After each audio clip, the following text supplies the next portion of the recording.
My recollection was Elon Musk started tweeting about it, and within a couple of days, 900 pages of that 1,000-page bill were scrubbed.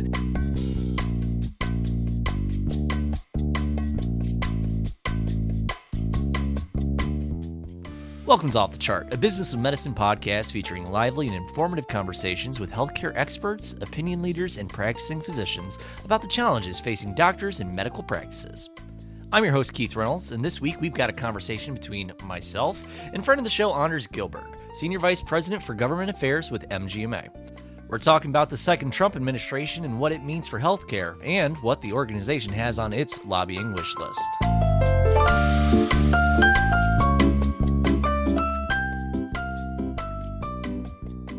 Today, we have Anders Gilberg, Senior Vice President of Government Affairs. He is MGMA's man in Washington. How you doing today, Anders? Great, Keith. How are you doing? Not too bad. Just some housekeeping, just so our viewers and our listeners know. This interview is happening on Thursday, January 23rd. This is the week of the inauguration. The newly minted second Trump administration is barreling in like a lion, we'll say. Just so everybody knows where we're at right now. So Anders, let's start it out real vague. Like what's the state of play right now? What are you guys seeing on the ground? Well, a lot of what we're looking at are things that are left unfinished for physician medical practices at the end of last year. And also the fact that the key agencies we work with, typically HHS as well as CMS, they have no political leadership yet. So we haven't gone through those confirmation hearings. So we have RFK, we have Dr. Oz. So a new set of leaders set to most likely be confirmed in those positions. And so, as with any administration, we spend a lot of time early on establishing relationships and making sure our priorities are at least put forth. So we represent physician medical practices and especially their business interests. And so I wouldn't say it's a calm before the storm, but it's a little bit of a calm right now because the administration has put on a moratorium on new regulations for the time being. And until the machine starts to get revved up, at least Congress will be our focus until we'll get more on the regulatory side from the administration. Okay. And you mentioned some of the personalities who are being bandied about for various roles in HHS. How do you guys see the prospect of, HHS Director Bobby Kennedy Jr.? Yeah, I mean it's quite an interesting kind of coalition of leaders that President Trump has put together. I only know RFK from other healthcare issues, not necessarily the issues we focus on specifically. Also, Dr. Oz, I know a little bit about his positions politically when he ran for office in the United States Senate in Pennsylvania. But in many ways, there are unknown quantities as it relates specifically to um, non-FDA, kind of the more controversial things that are often focused on with respect to RFK. And the issues we focus on more readily, which would be reimbursement issues, deregulation, which I think fits nicely within this the purview of this administration, and other ways to get the red tape out of delivering healthcare in this country, and ways to make sure that medical groups still have that ability to operate independently if they wish to. So some of those issues are not as well known, and but that we'll spend some time over the next few months working to establish these relationships, and I feel like we'll have a sympathetic ear, especially on the deregulation side. All right. So it's a very exciting time, and everybody's looking forward to what's coming next. But let's take a few steps back. The last Congress sort of left physicians in the lurch. Talk to me a bit about that. Yeah, I mean, we thought we had a reasonably good bill toward the end of the year that dealt with a couple of our really key priorities last year. Um, we're still dealing with the aftermath of some changes that were made in 2020 to evaluation and management codes, so office visit codes. In increasing those, it caused a budget neutrality adjustment that reduced all of the other payments under Medicare, and by reducing what's called the conversion factor. And by reducing the conversion factor, Congress delayed that for several years, but now we're dealing with that aftermath, and it ultimately the cut went into effect. So at the end of last year, there was a bill. It was about 1,000 pages. It would fund the government. It was a budget bill, and it had a lot of what we call extenders, healthcare extenders. So among the key ones that we were looking for was provisions to wipe out the 2.83% cut in Medicare to the conversion factor that I'm referencing. Also, extending some of the flexibilities for telehealth that expired at the end of 2024, extending that in that bill. It extended it for throughout the year, with the eye toward uh, making sure that we can study the impact of telehealth on the Medicare program before you permanently covered telehealth in Medicare, but still like a longer term extension of those exceptions. And also, there were some provisions regarding alternative payment models, a 3.5% bonus for practices on their fee-for-service payments for those practices that were also in advanced alternative payment models in Medicare. So there's a whole list of things that were going to be dealt with, taken care of. And this is where that new environment comes in that I'm not quite as used to. Um, my recollection was Elon Musk started tweeting about it, and that caused a bit of an uproar. And within a couple of days, 900 pages of that 1,000 page bill were scrubbed. And we had a real bare bones continuing resolution with a few healthcare things pass, which will get us to about the middle of March in terms of funding the government. And in terms of the healthcare things that survived, the physician payment did not. So physicians are now facing, like, currently under a 2.83% cut in Medicare. Things that survived was a temporary extension of the exceptions for telehealth through March, to the end of March. So that did survive. And, we're just sort of regrouping here in terms of the physician lobby, the advocacy groups in Washington, to ensure that these are issues that are taken care of here in the next month.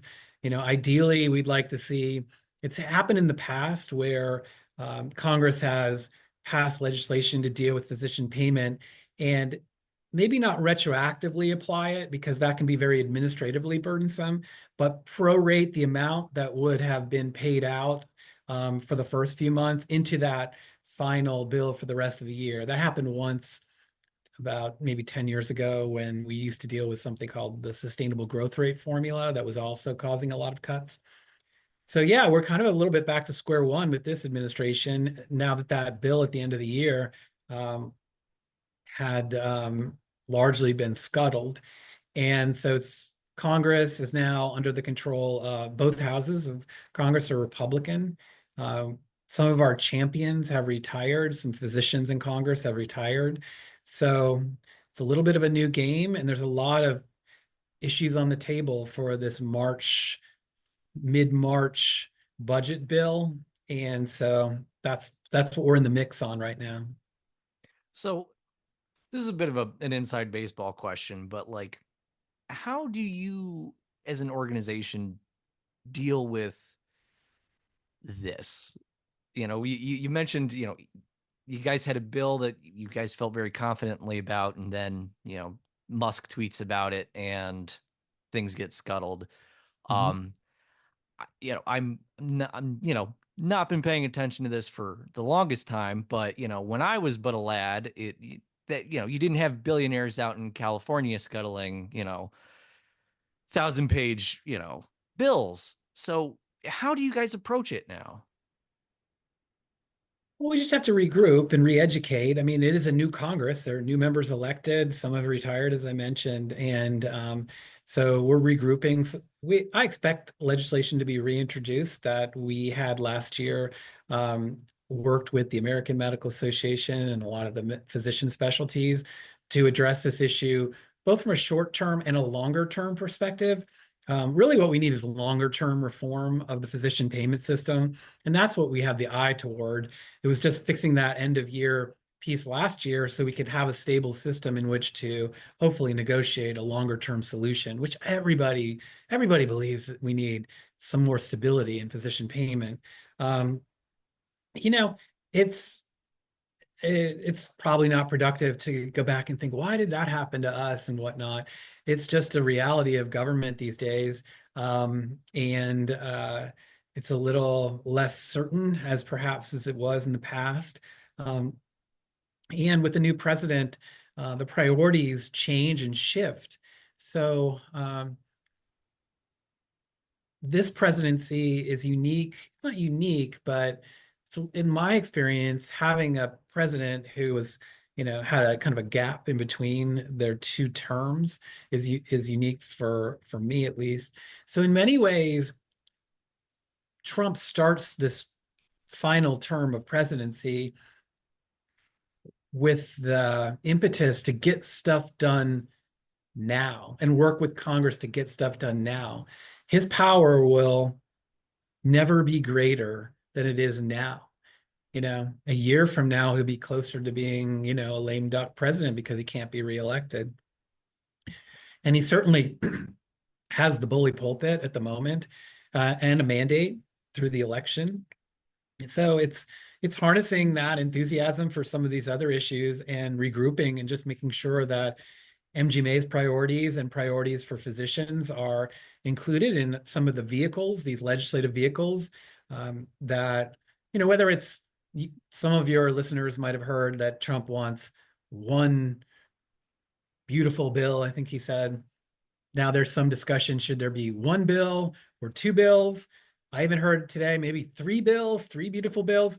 And I'd say, for me at least, the best tactic is to get in the first one because the second and third one will be harder to pass. So if that is indeed what the way that Congress starts to go about their business, we're regrouping and coming right out of the gate to ensure that our priorities, especially the ones that were left over from last year, are dealt with. There was one that didn't make the cut last year, which was really disappointing. Excuse me, which was reform of prior authorization in the Medicare Advantage program and Medicaid and some other federal programs. It's a bill that had bipartisan support, supermajorities in both houses, and the Congressional Budget Office scored it at 0. Should have made it, but didn't. So it's some of those things that we're urgently working to include in the next vehicle, not the third vehicle, but the next legislative vehicle. So still a lot of very important things going on. And then, whether it's Congress or the administration, we do have to wait a bit, like we talked about, for the confirmation hearings to finish up, to work with the leadership. But I mean, there is a strong deregulatory agenda with this administration. I worked on what was something called patience over paperwork with the first Trump administration. And we were modestly successful at that point in reducing some of that regulatory red tape for medical practices and doctors. So I think that'll be a big push after a lot of the early fanfare and those kind of big ticket issues like tax reform and maybe immigration. Some of those core issues about the role of government, especially in medicine, those will come to the fore, and I think we'll have the ability to influence those ideas and those outcomes. Say, Keith, this is all well and good, but what if someone is looking for more clinical information? Oh, then they want to check out our sister site, patientcareonline.com, the leading clinical resource for primary care physicians. Again, that's patientcareonline.com. we're sort of in unprecedented grounds with all this. Where's MGMA's head at? What are you guys looking to accomplish? Well, so those are the short term, like the immediate issues. And each year we put out an advocacy agenda. Hmm. Um, Maybe you could link to it for me, but I can kind of just go through a few of the highlights. I mean, usually the MGMA, we're really focused on the business of medical practice. Um, we want medical practices to run efficiently, to be profitable, to reduce that regulatory burden, as I mentioned, with the eye toward allowing physicians to take care of patients and to have better access if you're a patient, so you don't have to wait 3 weeks to get an appointment. Um, we feel like if the business runs smoothly, healthcare runs smoothly in the communities in which our medical groups exist. We have 15,000 medical groups in our membership. So protecting that financial viability of medical groups is always sort of on the forefront of our advocacy agenda. There are a few other issues. One I mentioned is reforming prior authorization. So often we do a regulatory kind of survey of our members. What are the most burdensome administrative and regulatory issues that your practices face? Always at the top is always is prior authorization. So we're working to mitigate that burden, not create a situation where there's more prior authorization, but make it easier for practices. So, for example, more transparency, legislation that I was discussing before, it would shine a brighter light on insurance practices. So, if you're a physician and you're ordering a test or you're ordering a drug or you're ordering a procedure, you will know what is subject to prior authorization or not. So it's not a big surprise on the back end that delays and causes potentially negative clinical outcomes when you're not getting the care, the patient isn't getting the care they need, as fast as they need it. So that's a huge issue for physicians and medical practices. Ultimately, though, our goal is to reduce the number of prior authorizations in this country. Probably not going to do away with it completely, but we want that decision-making authority in the hands of the physicians, other clinicians, with the patient. It's part of that relationship, not having it overridden by um, for-profit insurance companies. So that would be another issue. Another issue that is just critical too is there are a lot of, I think, well-intended uh, efforts to have physicians report quality measures and to get involved in quality reporting programs in the federal programs, so Medicare and Medicaid. But the Medicare program called the Merit-Based Incentive Payment System, the MIPS program, it's largely seen as an onerous government program. And I think in many ways, we may just have to get rid of it and reset and try to figure out a new way to work to improve quality in the Medicare program that isn't just a exercise and administrative hassle recording things that the doctor's already doing, but sending that all to the federal government. There's also a lot of health information technology issues and issues relating cybersecurity. Some of the things that we experienced with the debacle with Change Healthcare last year, where I mean, there were just a minority of practices in our membership that weren't affected, and claims completely dried up when there was a cyber attack on Change Healthcare, which is owned by United Health Group, and ultimately, even if our members didn't have contracts with Change as their clearinghouse, a lot of their clearinghouses that they do have contracts with use Change on the back end. So everything just shut down. And so I think taking a look at both cybersecurity as well as should we really have that degree of consolidated power in our healthcare system to, if there is a situation where there's a cyber attack like that it can't just grind the system down to a complete halt. So those are some things off the top of my head, in addition to maintaining access to telehealth. There are physician workforce issues that are still always relevant.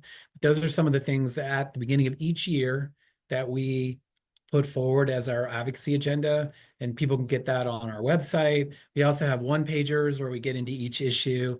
in terms of our policies on each issue. And if people are interested, they can explore that more. But that's, the 10,000-foot level that, we're looking at as we kind of move into the new administration and Congress. Well, it certainly seems that you guys have a partner in wanting to do things differently. Okay, Uh, yeah. putting it lightly, it seems that the new administration wants to do things differently. All right, Anders, I think that's all the questions I've got for you. Is there anything that you think I'm overlooking? Anything you want to add? No, it's great to see you again. And I think perhaps maybe we'll just have to touch base here throughout the year and see how things progress.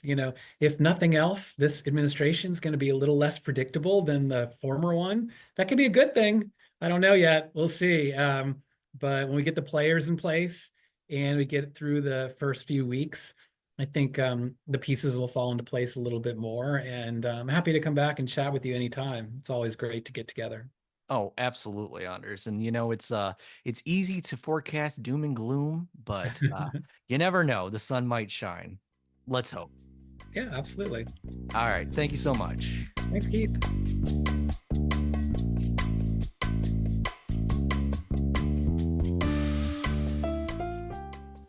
Again, that was Anders Gilberg, Senior Vice President for Government Affairs with MGMA, and as you heard, we'll be checking in with him periodically through the year to get a better view of what's happening in the nation's capital. My name is Keith Reynolds, and on behalf of the whole medical economics and physicians practice teams, I'd like to thank you for listening and ask that you please subscribe on Apple Podcasts and Spotify, just so you don't miss an episode. Also, if you'd like the best stories medical economics and physicians practice published delivered straight to your email 6 days a week, subscribe to our newsletters at medicaleconomics.com and physicianspractice.com. Off the Chart, a Business of Medicine podcast, is executive produced by Chris Mazzolini and produced by Keith Reynolds and Austin Luttrell.